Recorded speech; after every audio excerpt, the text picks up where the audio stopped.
ಮತ್ತು ಗೌರೀಶ್ ಸರ್ ಅವರಿಗೆ, ಎಲ್ಲ ಕೇಳುಗರಿಗೆ, ತಮ್ಮೆಲ್ಲರಿಗೂ ಕೂಡ ಶಿವ ಶರಣಾರ್ಥಿಗಳು.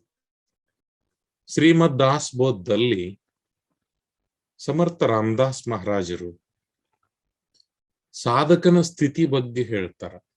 ನಾನು ಹೋದ್ವಾರ ತಮಗೆ ಸಾಧಕ ಅಂದ್ರೆ ಹೆಂಗಿರ್ತಾನ, ಯಾವ ರೀತಿ ಇದ್ರೆ ಸಾಧಕ ಉತ್ತಮ ಸ್ಥಿತಿಯನ್ನ ಪಡೆದುಕೊಳ್ತಾನ ಅದನ್ನ ಹೇಳಿದ್ದೆ. ಇವತ್ತ ಸಾಧಕನ ಸ್ಥಿತಿ ಹೆಂಗಿರ್ತತಿ, ಸ್ಥಿತಿ ಗತಿ ಅಂತವೆಲ್ಲ ನಾವು ಹೆಂಗೈತ್ರಿ ಸ್ಥಿತಿಗತಿ, ಆ ಸ್ಥಿತಿಗತಿ ಬಗ್ಗೆ ನಾವೊಂದಿಷ್ಟು ಮೆಲ್ಕನ್ನ ಹಾಕೋಣ. ಶಿಷ್ಯ ಆಗಿರ್ತಕ್ಕಂಥವ ಅಂದ್ರೆ ಸಾಧಕನ ಇದ್ದವ ನೀತಿವಂತನಾಗಿರ್ಬೇಕವ. ನೀತಿ ಅಂದ್ರೆ ಅದು ಖಾತೆಯದು ಹೊಲ ಇದ್ದಂಗ. ಅವ ಸದಾಚಾರವನ್ನ ಉಳ್ಳಂತವ ಆಗಿರ್ಬೇಕಾಕತಿ. ಮತ್ತವ ತನ್ನ ಆಯುಷ್ಯ ಇಷ್ಟು ದಿವಸ ವ್ಯರ್ಥ ಹೋತಲ್ಲಪ್ಪ, ಈಗರ ಸಿಕ್ಕತಿ ಇದನ್ನು ಬಿಡಬಾರ್ದಂತ ಹಿಂದಿನ ವ್ಯರ್ಥವಾಗಿ ಕಳ್ಕೊಂಡಿರ್ತಕ್ಕಂಥ ದಿನಮಾನಗಳ ಬಗ್ಗೆ ಅವಂಗ ಪಶ್ಚಾತ್ತಾಪ ಇರ್ಬೇಕು. ಸುಮ್ಮನೆ ಆಯುಷ್ಯ ಜಾರಿ ಹೋತಲ್ಲ ಅಂತ. ಈ ಸಂಸಾರ ದುಃಖದಲ್ಲಿ ಅವ ಬೆಂದಿರಬೇಕು, ನೊಂದಿರಬೇಕು, ಕಂದಿರಬೇಕು, ಕುಂದಿರಬೇಕು. ಪ್ರಪಂಚದೊಳಗ ವಿರಕ್ತಿ ಮೂಡ್ಬೇಕು ಅವಂಗ. ಅವ ನಿಷ್ಠೆಯಿಂದ ಕಟ್ಟನಿಟ್ಟಾಗ್ಬೇಕು. ಹಂಗ ನಡಿಬೇಕವ. ದೃಢವಾಗಿರ್ತಕ್ಕಂಥ ವೃತ ಇದಂತ ತಿಳ್ಕೋಬೇಕವ. ಅಲಕ್ಷ್ಯ ವಸ್ತುವನ್ನ ಲಕ್ಷ್ಯ ಮಾಡುದ್ರೊಳಗ ದಕ್ಷನಾಗಿರ್ಬೇಕವ. ಯಾವುದೇ ಗ್ರಂಥವನ್ನು ಓದದೆ ಆದ್ರ ಕೇಳಿದಾಕ್ಷಣ ಅರ್ಥಗ್ರಹಣ ಅವಂಗ ಆಗ್ಬೇಕು. ಅಧ್ಯಾತ್ಮ ನಿರೂಪಣೆ ಮತ್ತ ಸಾಧನೆ ಇಲ್ಲದ ಸಾಧಕ ಏನನ್ನೂ ಕೂಡ ಸಾಧನೆ ಮಾಡ್ಲಿಕ್ಕೆ ಆಗೋದಿಲ್ಲ.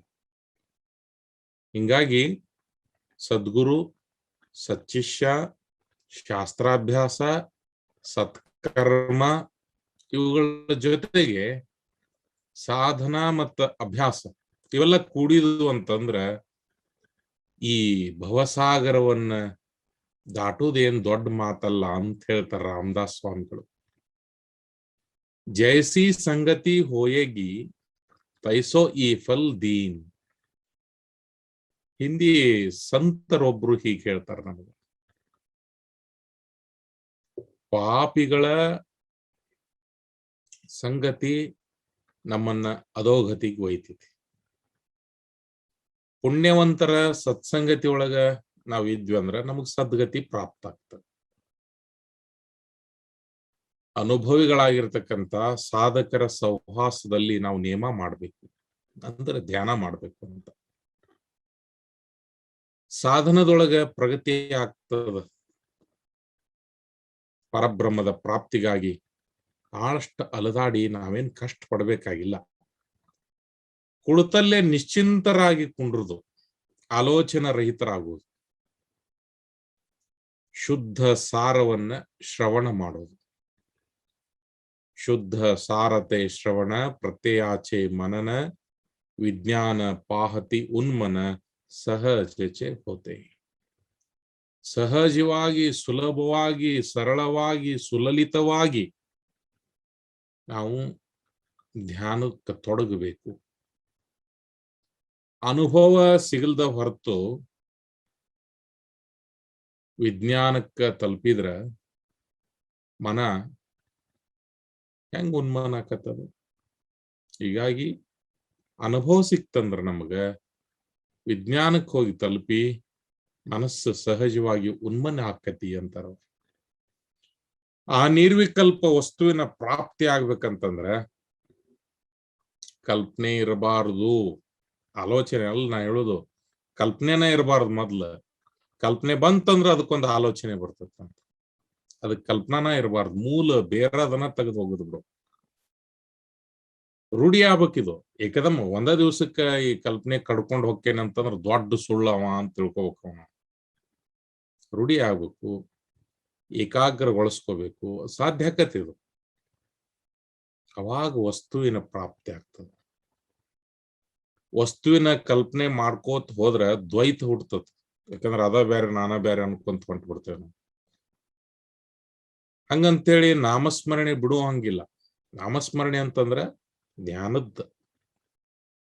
ನಾಮನು ಅವಾಗ ಸ್ಮರಣೆ ಮಾಡೋದು ಬಿಟ್ಟು ಬಿಡಾಕ್ ಬರ್ತದ ಕೊನೆಗೆ. ಅದು ಮೊದ್ಲ ಕಲ್ಪನಾ ಬಿಡ್ರಿ, ಆಲೋಚನೆ ಬಿಡ್ರಿ, ಕೊನೆಗೆ ಆ ನಾಮದ್ದು ಜರ್ರತ್ ಬರುದಿಲ್ಲ ನಿಮ್ಗೆ.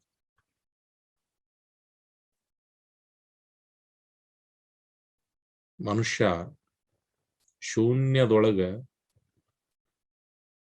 ಇರಬೇಕು. ಯಾರು ವಿವೇಕಿಗಳಾಕಿರಿ ಈ ಪ್ರಪಂಚದೊಳಗ ಮನಸ್ಸನ್ನ ಹಾಕಕ್ ಹೋಗೋದೇ ಇಲ್ಲ. ನೀವು ನಾನು ನಂದು ಅನ್ನೋ ಅಹಂಕಾರವನ್ನು ಬಿಟ್ಟು ಧ್ಯಾನದೊಳಗ ಏಕಾಗ್ರತೆಯನ್ನು ಸಾಧಿಸ್ಕೊಡ್ರಿ. ನೀವು ಕಲ್ಪನಾ ಮಾಡ್ಕೊಂತ ಕುಂತ್ರಿ ಅಂದ್ರೆ ನಿಮ್ಗೆ ಅನುಭವ ಬರೋದಿಲ್ಲ. ಮತ್ತ ದೃಷ್ಟಿ ಸ್ಥಿರವಾಗಿರ್ಬೇಕು. ಹಂಗ ನೀವು ಅಚಲರಾದ್ರ ಪ್ರಚೀತಿ ಬರ್ತಾವ. ಯಾವಾಗ ಯಾವ ಕೆಲಸ ಮಾಡ್ಬೇಕು ಆ ಕೆಲಸ ಮಾಡ್ರಿ.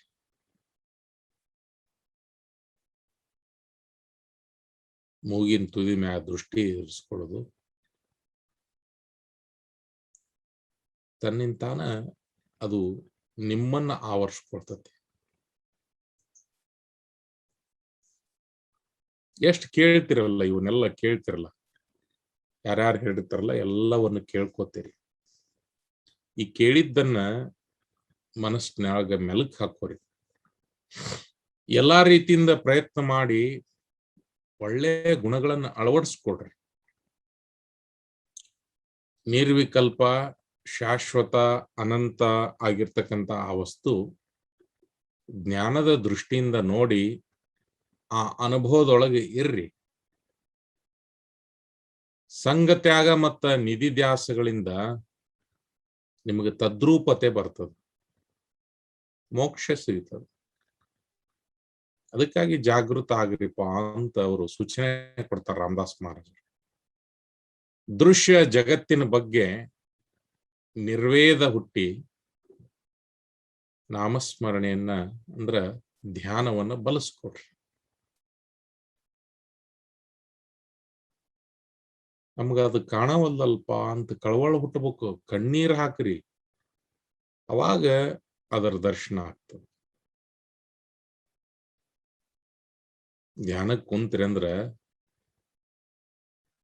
ಕೆಲವು ದಿನ ಅಡ್ಡ ಏನೇನ ಬರಾಕ್ ಚಲೋ ಹೋಗ್ತಾವ. ಅದನ್ನ ಬಿಡಬೇಡ್ರಿ. ವಸ್ತುವನ್ನ ನೋಡ್ತಿರುವಾಗ ನೋಡು ಅರಿವು ನಿಮ್ಗೆ ಇರುವುದಿಲ್ಲ. ಅರಿವು ಹುಟ್ಟದಾಗ ಅದು ಕಾಣಂಗಿಲ್ಲ. ಇದ ಮಜಾ ಇರುತ್ತೆ. ಬರೀ ಕಣ್ಣಿಗೆ ಕಾಣಂಗಿಲ್ಲ, ಕಂಡ ಮ್ಯಾಲ ಬಿಡಂಗಿಲ್ಲ ಅಂತ. ಒಂದು ಆಶ್ಚರ್ಯ ಅಂತಂದ್ರ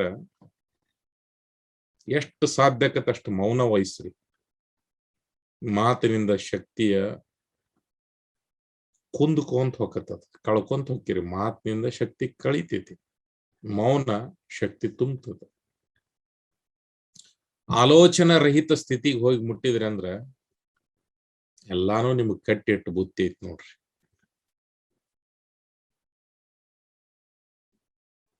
ಮನಸ್ಸಿನ ವೃತ್ತಿನ ಬಿಡಬೇಕಾಕತಿ.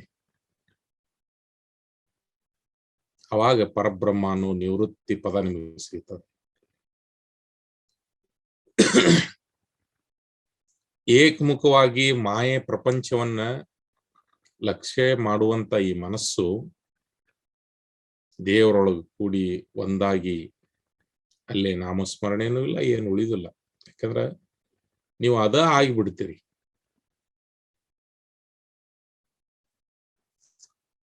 ಅವ್ರು ಹೇಳ್ತಿದ್ರು, ಸ್ಮರಣೆತೋ ಪುಣ್ಯ ವಿಸ್ಮರಣೆ ಪಾಪ ಅಂತ.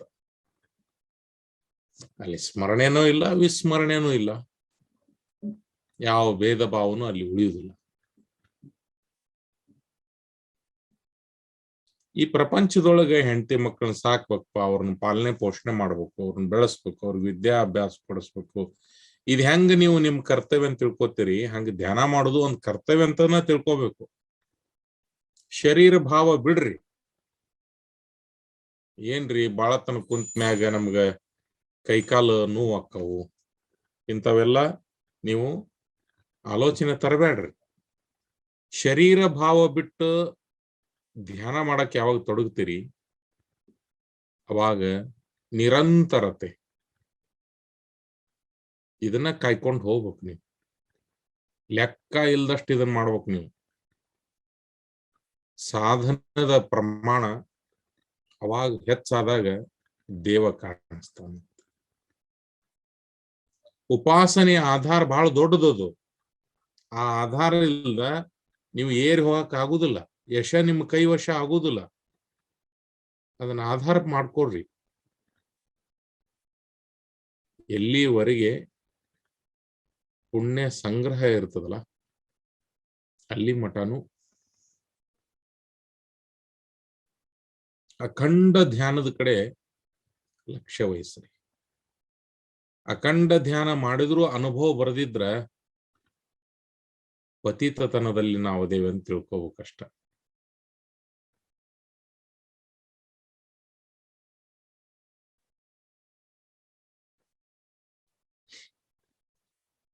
ಭ್ರಷ್ಟ ಜನಕ್ಕ ಕೃಷ್ಣ ಕಾಣಿಸ್ತಾನ,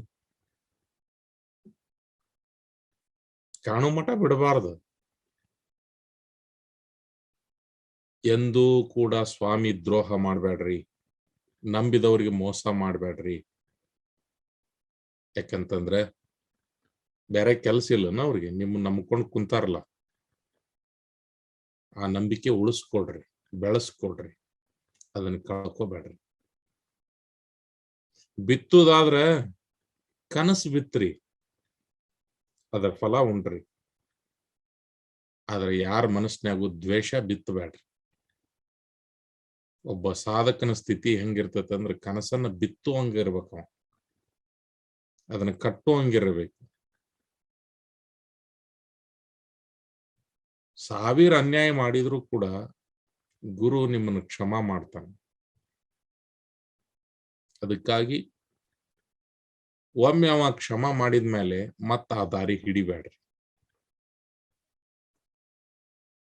ಇಂದ್ರಿಯಗಳಿಗೆ ಗೋಚರ ಆಗದೇ ಇದ್ದಂತ, ಮನಕ್ಕ ಭಾಸವಾಗದೇ ಇದ್ದಂತ ಆ ವಸ್ತುವಿನ ಅನುಭವ ನಿಮಗೆ ಬರ್ತತಿ. ಸತ್ಯ ವಸ್ತು ಆನಂದವನ್ನು ಕೊಡ್ತದೆ.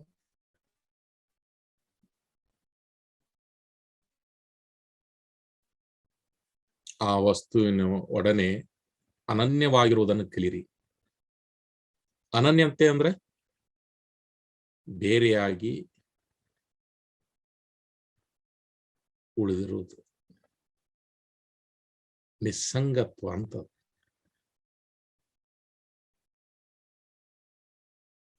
ತುರ್ಯಾವಸ್ಥೆ ಒಳಗ ಬ್ರಹ್ಮವನ್ನ, ಮಾಯೆಯನ್ನ, ಅನುಭವದ ಸ್ಥಿತಿಯನ್ನ ತಿಳಿದಿರೋದ್ರಿಂದ ಅದು ಸರ್ವ ಸಾಕ್ಷಿ. ಅದು ಮನಸ್ಸಿನ ವೃತ್ತಿಯಿಂದಾಗಿ ಸಾಕ್ಷಿತ್ವ ಸಾಧ್ಯ ಐತಿ. ಉನ್ಮನೀಯ ಅವಸ್ಥೆಯೊಳಗ ವೃತ್ತಿನ ಇಲ್ದಂಗ ಆಕತಿ. ನನಗ್ ತಿಳಿದೈತೆ ಅಂತಂದ್ರ ಅದು ಅಳದ್ ಹೋಗತಿ. ತಿಳಿದೈತೆ ಅನ್ನುವಂಗಿಲ್ಲ ನೋಡ್ರಿ. ನಮ್ಮ ವೇದಗಳಲ್ಲಿ ಕರ್ಮ, ಉಪಾಸನೆ, ಜ್ಞಾನ ಅಂತ 3 ಭಾಗ ಮಾಡ್ಯಾರ. ಪರಬ್ರಹ್ಮದ ಅನುಭವದಲ್ಲಿ ಜ್ಞಾನದ ವಿಜ್ಞಾನ ಆಗ್ತದಂತ ಹೇಳ್ಯಾರ. ಆದ್ರೆ ಬ್ರಹ್ಮಾನುಭವ ಹಿಂಗೈತಲ್ಲಿದು ವೇದಗಳ ಆಚೆಗೆ ನಮ್ಮನ್ನು ಒಯ್ತೈತಿ. ಯಾವನರ್ಥ ಉದಪಾನೇ ಸರ್ವತಃ ಸಂಪ್ಲುತೋದಕೆ ತಾವಾನ್ ಸರ್ವೇಷು ವೇದೇಶು ಬ್ರಾಹ್ಮಣಸ್ಯ ವಿಜ್ಞಾನ. ಭಗವದ್ಗೀತೆ ಹೇಳಿಲ್ಲ ನೀವು?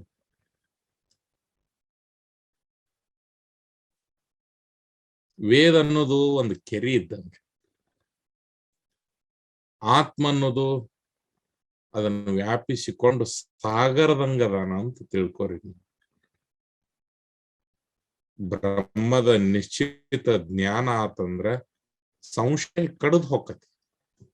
ಸ್ವರೂಪಾನುಸಂಧಾನದಿಂದ ಅದ್ವೈತ ಅನ್ನೋದು ನಿಶ್ಚಯ ಆಕತಿ, ಶುದ್ಧತೆ ಮೂಡ್ತತಿ. ಪ್ರಬಲಕ್ಕಿರಿ, ಸಬಲಕ್ಕಿರಿ.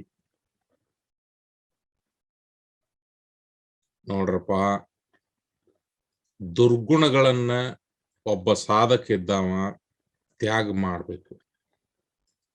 ಸಂತರಿಗೆ, ಸತ್ಸಂಗಿಗಳಿಗೆ, ಧ್ಯಾನಿಗಳಿಗೆ, ಅನುಭಾವಿಗಳಿಗೆ ಶರಣ ಹೋಗ್ಬೇಕು. ಯಾಕಂತಂದ್ರ ಆತ್ಮಜ್ಞಾನದ ಉಪದೇಶದಿಂದ ಸಂಸಾರದ ಬಂಧನ ಕಡಿತದ. ಅದರ ದೃಢೀಕರಣಕ್ಕಾಗಿ ಸಾಧನಾ ಮಾಡ್ಕೋರಿ.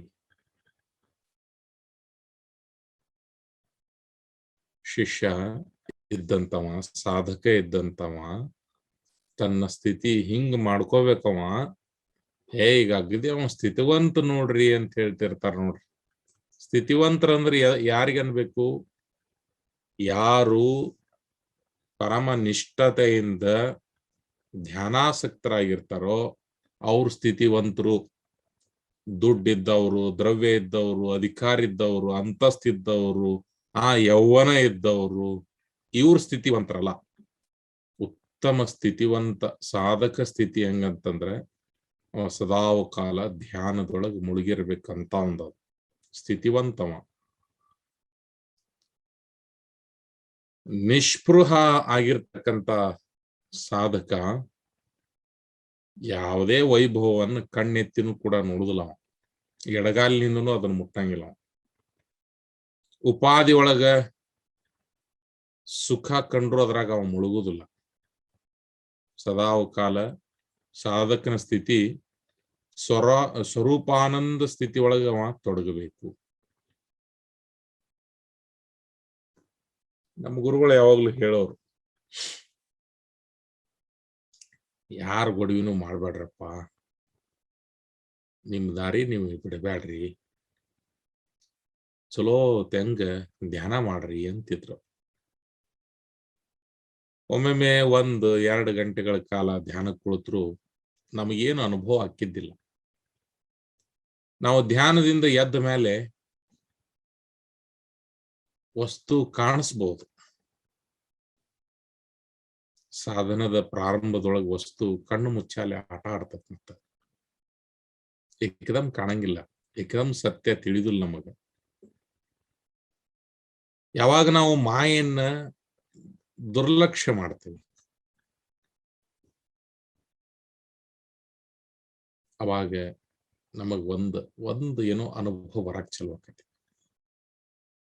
ನಾವು ಮಕ್ಕಳನ್ನ ಆಡಿಸುವಾಗೂ ಕೂಡ ಮೂಲ ವಸ್ತುವಿನ ಕಡೆ ಲಕ್ಷ್ಯ ಇಟ್ಟಿರ್ಬೇಕು. ಕರ್ಸೆ ಕಾಮ್ ಕರೋ ಮನ್ಸೆ ಧ್ಯಾನ್ ಕರೋ ಅಂತಾರ ನೋಡ್ರಿ. ಕೈಲಿಂದ ಕೆಲಸ ಮಾಡೋದು, ಮನಸ್ಸಿನಿಂದ ಧ್ಯಾನ ಮಾಡೋದು, ಶ್ವಾಸದ ಮ್ಯಾಗ ಲಕ್ಷ್ಯ ಇಡೋದು. ಯಾವಾಗ ಇದು ಹಿಂಗಾಕತಿ ಅವಾಗ 7-8 ತಾಸು ಹೋಗತ್ ನೋಡ್ರಿ. ಒಂದ ಮಾತು ನೆನ್ಪಿಡ್ರಿ, ದಿನಕ್ಕೆ 8-10 ತಾಸು ನೀವು ಧ್ಯಾನ ಮಾಡಿದ್ರ 1 ವರ್ಷದೊಳಗ ನಿಮಗೆ ಯಾವ ಅನುಭವ ಆಗ್ಬೇಕಲ್ಲ ಅಷ್ಟು ಆಗಿ ಹೋಗ್ತ. ಬರೀ 1 ವರ್ಷ ಸಾಕು. ಉತ್ತಮನಿಗೆ 3 ತಿಂಗಳ, ಮಧ್ಯಮನಿಗೆ 6 ತಿಂಗಳ, ಕನಿಷ್ಠನಿಗೆ 1 ವರ್ಷದೊಳಗ ಆಗ್ಬೇಕಂತ ಹೇಳ್ತಾರ ಅವ್ರ ದಾಸೋಹದೊಳಗ.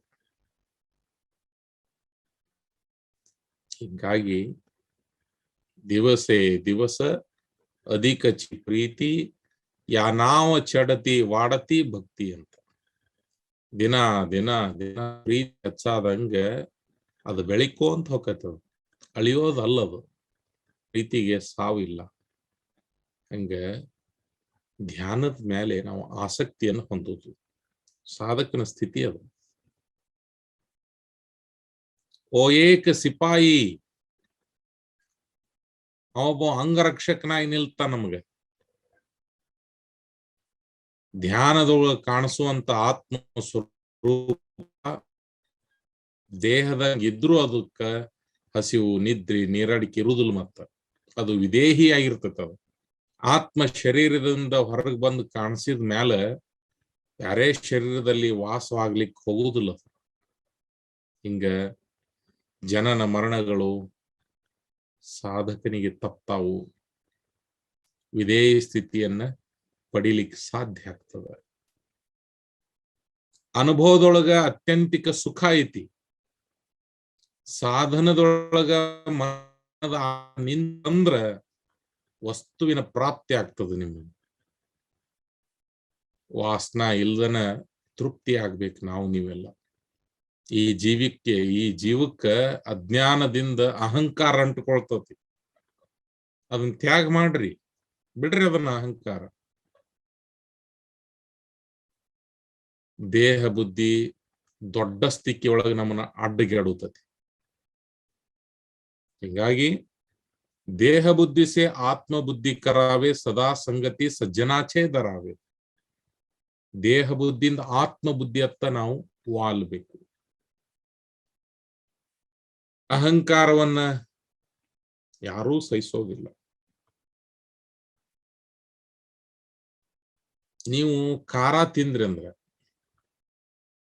ನೀವ ನೀರು ಕುಡಿಬೇಕಾಗತ್ತೆ. ನೆನ್ಪಿಟ್ರಿ, ಖಾರ ತಿಂದ್ರಿ ಅಂದ್ರ ಬಾಯೆಲ್ಲ ಸುಡ್ತಿರ್ತೈತಿ, ಅವಾಗ ನೀವ ನೀರು ಕುಡಿಬೇಕಾಗತ್ತೆ. ಆದ್ರ ಅಹಂಕಾರ ತಿಂದ್ರಿ ಅಂದ್ರ ಮಂದಿ ನೀರು ಕುಡಿಸ್ತಾರ ನಿಮ್ಗೆ. ಖಾರಕ್ಕೂ ಅಹಂಕಾರಕ್ಕೂ ಇರುವಂತ ವ್ಯತ್ಯಾಸ. ಖಾರ ತಿಂದ್ರ ನೀವು ನೀರು ಕುಡಿಬೇಕು, ಅಹಂಕಾರ ಬಂತಂದ್ರ ಮಂದಿ ನಿಮ್ಗೆ ನೀರು ಕುಡ್ಸಕ್ ಚಲೋ ಮಾಡ್ತಾರಂತ. ನಾನು ಅನ್ನೋದು ಬಿಡ್ರಿಪ್ಪ, ಅದು ಅಹಂಕಾರನಲ್ಲಿ ನಾನತ್ವ ಅನ್ನೋದು. ನಾ ಮಾಡಿ, ನಾ ನೋಡಿ, ನಾ ಕುಂತೇನಿ, ಈ ನಾ ಅಂತ ಬಂದು ಹೊಕ್ತು ನನ್ನ ಬುಡ ಮೇಲ್ ಮಾಡಿ ಹೋಗಿತೈತಂತ. ಸಾಧಕ ಅನುಭವದೊಳಗೆ ಪ್ರಗತಿಯನ್ನ ಹೊಂದಬೇಕು. ಅನುಭವದಿಂದ ಅಮೃತತ್ವದೆಡೆಗೆ ಸಾಗ್ಲಿಕ್ಕೆ ಸಾಧ್ಯ.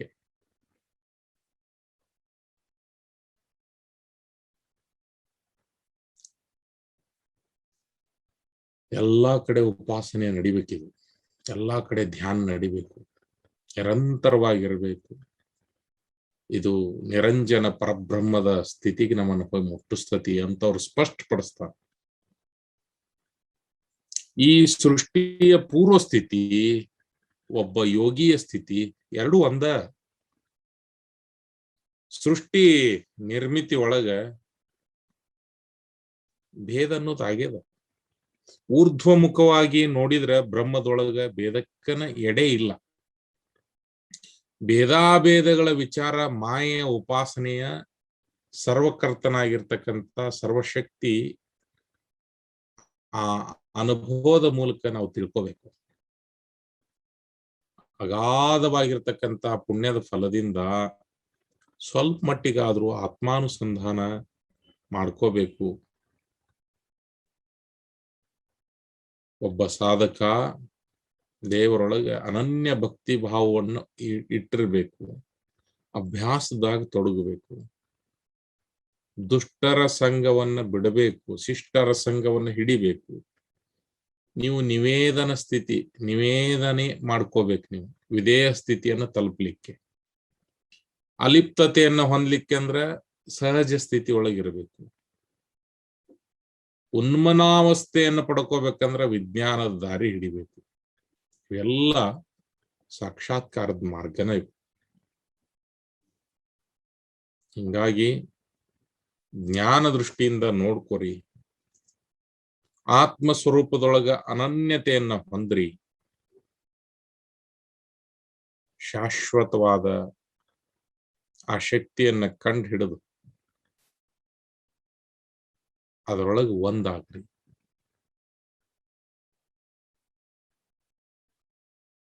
ನಾನ್ ಅನ್ನೋದನ್ನ ಕಳ್ಕೊರಿ. ಯಾಕಂದ್ರೆ ನಾನ್ ಅನ್ನೋದ ಸುಳ್ಳೈತಿ. ದೇವರು ಒಬ್ಬನ ಅದಾನ. ದೇವ ಭಕ್ತರಿಬ್ಬರು ಒಂದ ಅನ್ನೋದು ಅನುಭವಿಗಳಿಗೆ ಮಾತ್ರ ಗೊತ್ತೈತೆ ಅಂತ ರಾಮದಾಸ್ ಹೇಳ್ತಾರೆ. ಅವನು ಹೇಳುದಿಲ್ಲ ನಾವು ಏನು, ಸ್ವಾನಂದ ಘನ ಆತ್ಮನೊಬ್ಬನೇ ಅದಾನ, ಅದಕ್ಕ ಅಯಮಾತ್ಮ ಅಹಮಾತ್ಮ ಅಂತ ಕರೀತಾರೆ. ಸೋಹಂ ಅವನೇ ನಾನು, ಇದು ಅನುಭವಕ್ಕೆ ಬರ್ಬೇಕಿದು. ಆತ್ಮನಿಂದ ಭಿನ್ನವಾದ ನಾನು ಅನ್ನೋದು ಎಲ್ಲೈತಿ? ತತ್ವಮಸಿ ಅನುಭವದೊಳಗ ಆ ನಿರ್ಗುಣ ವಸ್ತುನ ತಾನಾದ ಮ್ಯಾಲ ಅಭೇದ ವಸ್ತು ಒಂದು ಉಳಿತೈತಿ. ತನ್ನ ತಾ ತಿಳಿದ ಬಳಿಕ ಇನ್ನೇನು ಮತ್ತಿನ್ನೇನು ಹೇಳುದಿಲ್ಲ ತತ್ವಪದಕಾರ. ಅದಕ್ಕೆ ಅಲ್ಲಿ ಉಳಿಯುದು ನಾನು ಇಲ್ಲ, ನೀನು ಇಲ್ಲ. ಯಾವಾಗಿದು ತಿಳಿತೈತಿ? ತತ್ವಮಸಿ ಅಹಂ ಬ್ರಹ್ಮಾಸ್ಮಿ. ಈ ಅನುಭವಕ್ಕೆ ಬಂತಂದ್ರ ಇಬ್ರು ಅನ್ನೋದು ಹೋಗೇ ಬಿಡ್ತೈತೆ, ಅಳದ ಬಿಡ್ತೈತೆ, ಅದು ಕಳ್ಕೊಂಡ ಬಿಡ್ತೇವೆ. ಶರೀರ ಬಿದ್ದು ಹೋದ್ರೂ ಅನುಭವ ಬೀಳುವುದಿಲ್ಲ. ಮಂತ್ರಪಿಂಡ ಶರೀರ ಇದು ಶಾಶ್ವತವಾಗಿ ಉಳಿತದ. ಕೊನೆಗೆ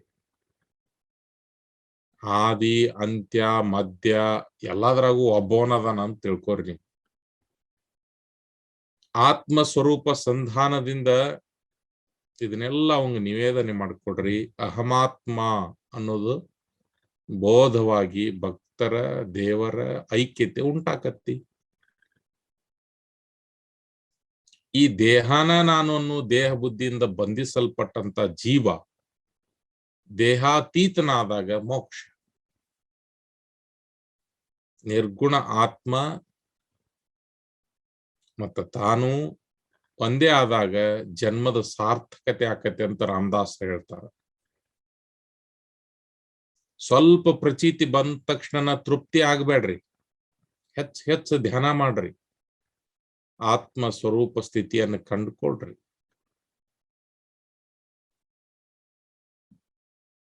ಧ್ಯಾನ ಮಾತ್ರ ಎಂದೂ ಬಿಡಬೇಡ್ರಿ. ಎಷ್ಟು ಸಿಕ್ತಂದ್ಬಿಟ್ಲೆ ಅಷ್ಟಕ್ಕ ತೃಪ್ತ ಆಗ್ಬೇಡ್ರಿ. ಬಹಳ ಚಂದ ಹೇಳ್ತಾರ ಅವರು. ಒಬ್ಬ ಸಾಧಕನ ಸ್ಥಿತಿ ಹೆಂಗಿರ್ಬೇಕಂದ್ರ, ಶಿಷ್ಯ ಪಾಹಿಜೆ ನಿರ್ಮಳ, ಶಿಷ್ಯ ಪಾಹಿಜೆ ಆಚಾರಶೀಲ, ಶಿಷ್ಯ ಪಾಹಿಜೆ ಕೇವಳ ವಿರಕ್ತ ಅನುತಾಪಿ. ಶಿಷ್ಯ ಅಂದ್ರ ಸಾಧಕನ ಹೆಂಗಿರ್ಬೇಕು ಅವನ ಸ್ಥಿತಿ ಅಂದ್ರೆ ನಿರ್ಮಲ ಇರ್ಬೇಕ, ಆಚಾರಶೀಲ ಆಗಿರ್ಬೇಕು, ವ್ಯರ್ಥವಾಗಿ ಪ್ರಪಂಚದ ಬೆನ್ನ ಹತ್ತಬಾರ್ದ, ಪಶ್ಚಾತ್ತಾಪ ಹೊಂದಿರಬೇಕು, ಅವನು ವಿರಕ್ತನಾಗಿರ್ಬೇಕು, ನಿಷ್ಠೆ ಉಳ್ಳವಾಗಿರ್ಬೇಕು, ನಿಶ್ಚಿಂತನಾಗಬೇಕು, ದಕ್ಷ ಆಗಿರಬೇಕು, ತತ್ಪರತೆಯಿಂದ ಅಲಕ್ಷ್ಯ ವಸ್ತುವಿನತ್ತ ಸಾಗಬೇಕು, ಧೀರ ಆಗಬೇಕು, ಶೂರ ಆಗಬೇಕು, ಉದಾರ ಆಗಬೇಕು, ಮತ್ತ ಪರಮಾರ್ಥದೊಳಗೆ ಸದಾಕಾಲ ತತ್ಪರನಾಗಬೇಕು. ಅವ ಪರೋಪಕಾರಿಯಾಗಿರ್ಬೇಕು, ಮತ್ಸರ ಕುತ್ಸಿತ ಬುದ್ಧಿ ಅವ ಆಗಿರಬಾರ್ದು. ಸನ್ಮಾರ್ಗದೊಳಗೆ ನಡಿಬೇಕು. ಅವನ ನಡತೆಯಿಂದನ ಗುರುವಿಗೆ ಕೀರ್ತಿ ಬರ್ತದೆ. ಅದಕ್ಕೆ ಹೇಳ್ತಾರ ಶಿಷ್ಯ ಪಾಹಿಜೆ ನಿರ್ಮತ್ಸರಿ. ನಿರ್ಮತ್ಸರಿ ಆಗಿರ್ಬೇಕು. ಇದು ಬಹಳ ಕಷ್ಟ. ಏನಿಲ್ಲ ಅಂದ್ರೂ ಪ್ರೊಫೆಷನಲ್ ಜೆಲ್ಸಿಯರ ಹುಟ್ಟತತ್ ಮನುಷ್ಯಾಗ. ನನ್ಕಿನ್ ಚಂದ ಮಾತಾಡತ್ನಲ್ಲವ ಅನ್ನೋ ಪ್ರೊಫೆಷನಲ್ ಜೆಲ್ಸ್. ಸ್ಟೂಡೆಂಟ್ಸ್ ಅವನ ಬೆನ್ನ ಹತ್ತಿ ಹೊಂಟ್ರಲ್ಲ, ಒಬ್ಬ ಪ್ರಾಧ್ಯಾಪಕಗ ಅಥವಾ ಒಬ್ಬ ಶಿಕ್ಷಕನಿಗೆ ಕಾಡುವ ಅನೇಕ ಸಮಸ್ಯೆಗಳು. ಇದರಿಂದ ಹೊರಗೆ ಬರ್ಬೇಕು. ಶಿಕ್ಷಕರಾಗಿರ್ತಕ್ಕಂಥವ್ರು, ಸಾಧಕರಾಗಿರ್ತಕ್ಕಂಥವ್ರು, ಅವ್ರನ್ನ ಕಂಡು ನೀವು ಹೊಟ್ಟೆ ಉರ್ಕೋಬೇಡ್ರಿ. ನೀವು ಮಾಡ್ಕೋರಿ, ಪಡ್ಕೋರಿ, ಧ್ಯಾನ ಮಾಡ್ರಿ. ಆ ಸ್ಥಿತಿ ನಿಮಗ್ ಬರ್ತದ, ಕೈ ವಶ ಆಕತಿ. ಸಬರ್ ಕರೋ, ಸಬರ್ ಕಾ ಫಲ್ ಮೀಠಾ ಹೋತಾ ಹೈ. ಕಾಯುವುದು ಸಿಹಿ ತರ್ತದಂಥದ್ದು, ಅದ್ರಾಗ ಒಂಥರ ಆನಂದ ಇರ್ತದಂತ. ಪರಮ ದಕ್ಷ ಆಗ್ಬೇಕವ. तुम्ही श्रोते परम दक्ष अलक्षासा लाविता लक्ष्य हे तो ಸಾಮಾನ್ಯ ಪ್ರತ್ಯಕ್ಷ ಜಾಣತಸ. ನೀವು ದಕ್ಷರಿರ್ಬೇಕು, ಸಾಧನಾ ಮಾಡ್ಬೇಕು, ಅಲಕ್ಷ್ಯ ವಸ್ತುವಿನ ಮ್ಯಾಗ ಲಕ್ಷ್ಯ ಇಡಬೇಕು, ವಿಕಾರಗಳಿಗೆ ಮಾನ್ಯತೆಯನ್ನು ಕೊಡಬೇಡ್ರಿ. ಮತ್ತೆ ಸಾಧನಾ ಮಾಡ್ಬೇಕಾದಂತವ ಸಾಧ್ಯ ಆದ ಮಟ್ಟಿಗೆ ಶುದ್ಧೀಕರಣವನ್ನ ಹೊಂದ್ಕೋರಿ. ಒಳಗ ಹೊರಗ ಸ್ವಚ್ಛ ಇರಬೇಕು, ನಿಚ್ಚಳ ಇರಬೇಕು, ಅಚ್ಚುತ ಮೆಚ್ಚುವಂಗಿರಬೇಕು. ಕಚ್ಚಿ ಕೈ ಬಾಯಿ ನಿಮ್ಮ ಇಚ್ಛೆಯಲ್ಲಿ ಇರಬೇಕು. ಇದು ಸಾಧಕನ ಸ್ಥಿತಿ ಆಗ್ಬೇಕು. ಬಾಯಿ ಹೇಳ್ದಂಗ ನೀವು ಕೇಳಾಕತ್ರಿ ಅಂದ್ರೆ ಹೋತಂದಂಗ ಬಾಯಿ ಅದನ್ನ ತಿನ್ನಂತ ತಿಂತೀನಿ, ತಿನ್ಕೊಂತ ಹೋರಿ. ಕಿವಿ ಅದನ್ನ ಕೇಳ್ಬೇಕು ಇದನ್ನ ಕೇಳ್ಬೇಕಂತ ಕೇಳ್ಕೊಂತ ಹೋಗು. ಕಣ್ಣ ಅದನ್ನ ನೋಡ್ಬೇಕು ಇದನ್ನ ನೋಡ್ಬೇಕಂತ ಹೇಳಿ ಅನ್ನಕ್ ಚಲೋ ಆಕತಿ, ನೋಡ್ಕೊತ ಹೋಗು. ಗುರಿ ಮುಟ್ಟೋದು ಯಾವಾಗ? ಸಿರಿ ಪಡ್ಕೊಳ್ಳೋದು ಯಾವಾಗ? ಒಳಗಿನ ಉರಿ ಆರಿಸ್ಕೊಳ್ಳೋದು ಯಾವಾಗ? ಕಣ್ಣ ನೀ ಹೇಳ್ದಂಗ ಕೇಳ್ಬೇಕು, ಕಿವಿ ನೀವ್ ಹೇಳ್ದಂಗ ಕೇಳಬೇಕು, ಮ್ಯಾಲ್ಗಿ ನೀ ಹೇಳ್ದಂಗ ಕೇಳಬೇಕು. ಅವು ಹೇಳ್ಕೊಂಡಂಗ ಕೇಳ್ಕೊಂಡ್ ಹೊಂಟೆ ಅಂದ್ರ ಮುಗೀತು ಕೆಲ್ಸ, ಉಪಯೋಗ ಇಲ್ದಂಗ ಆಕತಿ. ಅದಕ್ಕ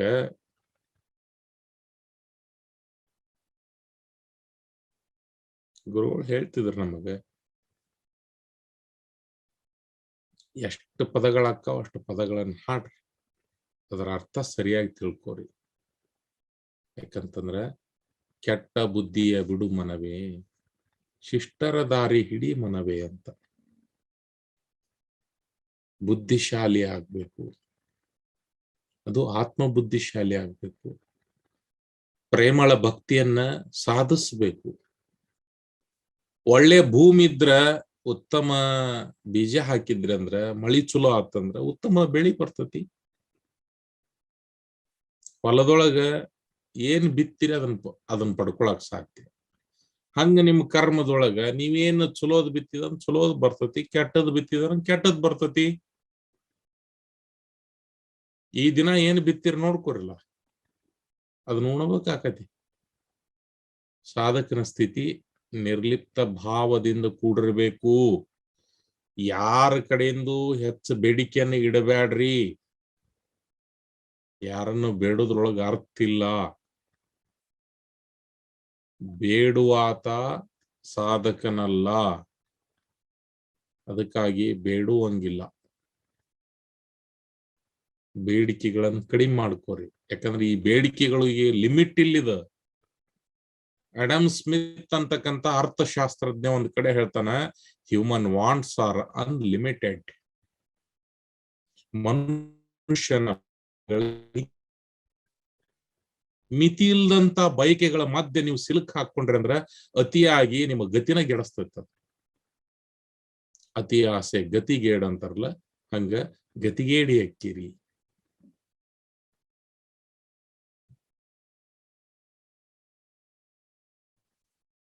ದಿನಕ್ಕ ಇಂತಿಷ್ಟು ತಾಸ್ ಆ ಧ್ಯಾನ ಮಾಡತ್ತೇನೆ ಅಂತ ಅನ್ಕೋರಿ, ಕೂಡ್ರಿ ಅದ್ರ ತಕ್ಕಂಗ. 4-5 ಗಂಟೆ ಆಸನದ ಮ್ಯಾಗ ಲಕ್ಷ್ಯ ಇಟ್ಕೊಂಡು, ಶ್ವಾಸದ ಮ್ಯಾಗ ವಿಶ್ವಾಸ ಇಟ್ಕೊಂಡು, ಅಂಜಿಕಿಲ್ದ ಕುಂಡ್ರಿ, ಹೆದರಿಕಿಲ್ದ ಕುಂಡ್ರಿ. ಸತ್ಕರ್ಮ ಆಣಿ ಸದ್ವಾಸನ ಪಾರು. ಸತ್ಕರ್ಮ ಮಾಡ್ರಿ, ಸದ್ವಾಸನೆ ಮಾಡ್ರಿ, ಸಚ್ಚಿಂತನೆ ಮಾಡ್ರಿ, ಸತ್ಸಂಗದಲ್ಲಿ ತೊಡಗ್ರಿ. ತೈಸೆ ಆತ್ಮಜಾನ ಜಾಲೆ ಪರಿ ಸಾಧನ ಪಾಹಿಜಿ ಕೇಲೆ. ಆತ್ಮಜ್ಞಾನ ಹಿಂಗ್ ಸಿಕ್ತಂದ್ರ ಮುಗೀತು. ಆದ್ರ ಸಾಧನ ಮಾಡುದು ಬಿಡುವಂಗಿಲ್ಲ. ಆತ್ಮಜ್ಞಾನ ಆದ್ಮೇಲೂ ಕೂಡ ಸಾಧನ ಮಾಡಬೇಕಾಕತಿ. ಒಪ್ಪತ್ತರ ಉಣಬೇಕಲ್ಲ, ಬದುಕಿರೋ ಮಠ ಉಣಬೇಕಲ್ಲ. ಬದುಕಾಕ ಉಣ್ರಿ, ಉಣ್ಣಬೇಕಂತ ಬದುಕಬೇಡ್ರಿ. ಜೀವನಕ್ಕ ರೊಕ್ಕ ಬೇಕು, ದುಡ್ಡು ಬೇಕು, ದ್ರವ್ಯ ಬೇಕು, ಸರಿ. ಅದ್ರ ದುಡ್ಡ ಎಲ್ಲ ಅಲ್ಲ. ಗುಡ್ಡ ಹತ್ತದವ್ರಿಗೆ ತಿಳಿತೈತವ. ಗುಡ್ಡ ಹತ್ರಿ, ಅವಾಗ ಗೊತ್ತಾಗತ್ತೆ, ತಿಳಿತೈತಿ, ಅದು ಅನುಭವಕ್ಕೆ ಬರ್ತದ. ಇಷ್ಟು ಸಾಧಕನ ಸ್ಥಿತಿ ಇದು. ಒಳ್ಳೆ ಉಪಾಸನ ಮಾಡ್ರಿ, ಒಳ್ಳೆ ಕರ್ಮ ಮಾಡ್ರಿ, ಒಳ್ಳೆ ಆಚರಣೆ ಒಳಗೆ ತೊಡಗಿರ್ರಿ, ಸತ್ಸಂಗದಲ್ಲಿ ಪಾಲ್ಗೊಳ್ರಿ, ಸ್ವಾಧ್ಯಾಯವನ್ನ ಆಲಾಪನ ಮಾಡ್ರಿ, ಕೇಳ್ರಿ, ಆಲೋಚನೆ ರಹಿತರಾಗ್ರಿ, ಕಲ್ಪನಾ ರಹಿತರಾಗ್ರಿ, ಧ್ಯಾನ ಸ್ಥಿತಿಯೊಳಗೆ ಮುಳುಗ್ರಿ, ಸಂಪೂರ್ಣವಾಗಿ ನಿಮ್ಮನ್ನು ನೀವು ಕಳೆದುಕೊಳ್ರಿ. PMC ವೀಕ್ಷಿಸಿ, ಸಬ್ಸ್ಕ್ರೈಬ್ ಮಾಡಿ, ಲೈಕ್ ಮಾಡಿ, ಶೇರ್ ಮಾಡಿ, and give your experiences for PMC. Record your experiences so that the whole world will know your experiences.